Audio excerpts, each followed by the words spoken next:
So I had some friends over last weekend. And what's the first thing that you need to do when you have friends over? Music.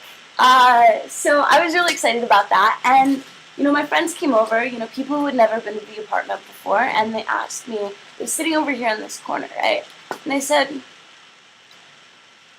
why do you still use CDs? General question, good one. And I said, you want to know why? Yeah, they said, why don't you just use YouTube or MP3s? Well, here's the thing. I've been thinking a lot lately about the golden days of oldies radio, in the 1920s and the 1930s. And sure, half the reason radio has declined can be traced back in 1996 with the Telecommunications Act, but there's another part of it, I think. And just a little bit of background, the 1996 Telecommunications Act was one that took away all aspects of the 1934 Telecommunications Act, which is a better act that put radio in the position of being for the listeners and the local audience. So yes, this was a big deal, but when asking ourselves this question, I think we need to dive a little bit deeper and take a look at technology.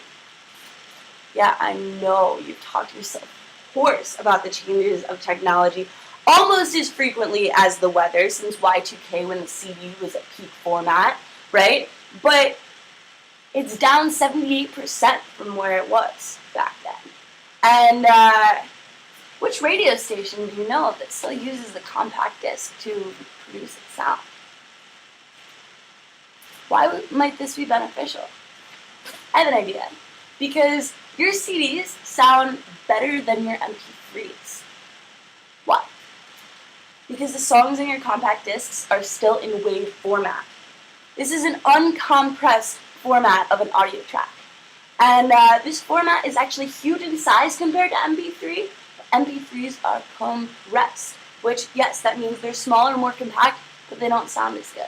So, as a radio DJ, and as somebody who's interested in keeping alive the physical aspect of music, I want you guys to think and listen and maybe, take a more intensive look at where radio is, where radio was, and what you might be able to do about it.